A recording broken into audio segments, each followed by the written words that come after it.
Pregnancy का 37th week चल रहा था। लास्ट चेकअप में मैं ऑलरेडी 2 सेंटीमीटर डायलेटेड थी। मुझे साथ में ही फॉल्स लेबर पेन भी आ रहे थे।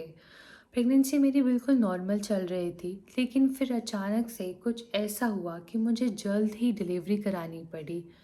आज मैं आप लोग के साथ शेयर करूंगी मेरी डिलीवरी की फुल स्टोरी। तो जैसा मैंने आप लोग को बताया कि मेरी प्रेगनेंसी मोस्टली नॉर्मली चल रही थी। 37th वीक में मैं अपना अल्ट्रासाउंड कराने गई थी। वहाँ पे मेरा बेबी का जो वेट है वो 2.7 केजी आया था, जो उस वीक के अकॉर्डिंग काफ़ी सही था। रिपोर्ट मेरी नॉर्मल थी, तो हम लोग सब घर चले गए एंड डॉक्टर ने मुझे नेक्स्ट वीक आने को कहा था। रात में मुझे वापस से ही वैसे ही फॉल्स लेबर पेन आने लग गए। पेन काफ़ी इंटेंस हो गया था। पेन कभी आ रहा था, कभी जा रहा था, तो मेरी रात वैसे ही निकल रही थी। तो मुझे तब अचानक से रियलाइज़ हुआ कि मुझे तो बेबी का कोई मूवमेंट ही फ़ील नहीं हुआ। तो मैंने सोचा कि मे बी शायद ऐसा हो सकता है कि दर्द के कारण मैंने बेबी का मूवमेंट जो है वो मिस कर दिया हो। तो मैं क्यों ना 1-2 घंटे और वेट करूं और देखूं कि बेबी कोई मूवमेंट करता है कि नहीं। मैंने और वेट किया, मुझे स्टिल बेबी का कोई भी मूवमेंट फ़ील नहीं हुआ। तो मैंने घबरा के अपने हस्बैंड को उठाया एंड उन्हें ये सब बताया। देन अपने अपनी फैमिली से शेयर किया ये वाली बात। तो हमारा सबका वही डिसीजन था कि हमें डॉक्टर को तुरंत ही दिखा लेना चाहिए। बेबी एंड अपना हॉस्पिटल बैग जो है वो पहले से ही रेडी कर रखा था।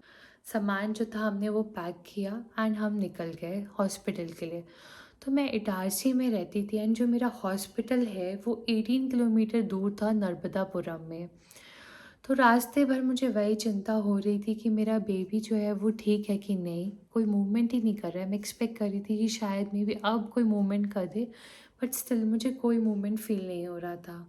हॉस्पिटल हम पहुंच गए, वहाँ पे उन्होंने मेरा फिंगर टेस्ट किया। तो अभी भी मैं 2 सेंटीमीटर ही डायलेटेड थी। देन मेरा अल्ट्रासाउंड हुआ। अल्ट्रासाउंड में रिपोर्ट बिल्कुल नॉर्मल आया। मेरा एमनोटिक फ्लूइड सब कुछ बराबर था। बेबी के गले में भी कोई कॉर्ड नहीं थी। प्लस जो बेबी का हेड था वो भी हेड डाउन पोजीशन में था। बस ये था कि बेबी का जो पोजीशन है वो अभी लॉक नहीं हुआ था। फिर डॉक्टर ने कहा कि क्योंकि कोई मूवमेंट फ़ील नहीं हो रहे हैं तो एनएसटी टेस्ट भी करवा लेना चाहिए। जब मैंने एनएसटी टेस्ट करवाया तो वहाँ पे जो रिपोर्ट है वो बिल्कुल सही नहीं आया। मेरा बेबी बहुत डल था, वो अभी भी कोई मूवमेंट नहीं कर रहा था। तो डॉक्टर ने कहा कि नॉर्मल डिलीवरी, वजाइनल डिलीवरी करना अभी रिस्की रहेगा, बेबी को रिस्की रह सकता है बिकॉज़ बेबी कोई मूवमेंट नहीं कर रहा है। तो बेटर रहेगा कि हम सी सेक्शन करें एंड उसके लिए भी हमें वेट नहीं करना चाहिए, वो भी हमें आज ही अभी करना होगा। थोड़ी घबराहट तो हो रही थी। उन्होंने चेंज वगैरह किया, कैथेटर लगाया एंड फ्लूइड्स लगाने के लिए, दवाई देने के लिए आईवी लगाया। जो ऑपरेशन थिएटर था वो काफ़ी ठंडा था, फुल एसी चल रहा था वहाँ पे। पर जो एनेस्थीसिया वाले जो डॉक्टर थे वो काफ़ी अच्छे थे, वो काफ़ी एक्सपीरियंस थे। तो उन्होंने मुझे कैजुअल टॉक करके रिलैक्स करने की कोशिश की एंड बताया कि ये जो निडल है आपको उससे वैसा फ़ील होगा कि कोई आपको पिंच कर रहा है। तो मुझे वैसा ही फ़ील हुआ एंड उन्होंने कहा था कि बिल्कुल भी कोई मूवमेंट मत करना, बिल्कुल मत हिलना। तो मैं काफ़ी स्टिल थी। मेरी जो लोअर बॉडी थी वो नम हो, ऑपरेशन जो है वो शुरू हो गया था। तो ऑपरेशन के सिर्फ 10 मिनट बाद ही मुझे मेरे बेबी के रोने की आवाज़ आई।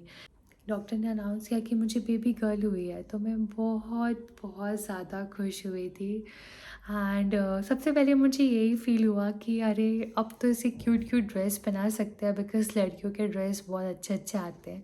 प्लस मैं इसके मस्त मस्त हेयर स्टाइल करूँगी। ये जो हॉस्पिटल है वहाँ पे, मतलब मैंने तो जितना भी ऑनलाइन देखा था तो उसमें यही कहते हैं कि सबसे पहले बेबी को मदर को देते हैं। बट उन्होंने ऐसा नहीं किया, वो बेबी को डायरेक्ट उन्होंने वेट मशीन में ले गए। वहाँ पे उसका वेट 2.7 केजी आया एंड जो मेरी फैमिली थी बाहर, दादी, मतलब मेरी मदर इन लॉ एंड मेरे हस्बैंड, बेबी को दे दिया और सबको दिखा दिया। उसके बाद वो मेरे पास लेकर आए अंदर जहाँ थिएटर में एंड उन्होंने मेरे आँख से ब्लाइंड फोल्ड जो था वो अलग किया एंड उन्होंने मेरा बेबी दिखाया। एंड उसे देखने के बाद मुझे रियलाइज़ हुआ कि यार, मतलब वो फ़ील आया कि माँ बनना क्या होता है। वो फीलिंग मैं एक्सप्लेन नहीं कर सकती, उतनी खुशी हो रही थी। मेरी बेबी डॉल है, उसने अपना जो टाइम था वो खुद ही डिसाइड करके आई थी कि उसको किस दिन आना है, भले हमने कितना भी प्लान किया हो, बट वो प्लानिंग सब फ़ेल हो गई। वो मैडम को जब आना था वो तभी आई।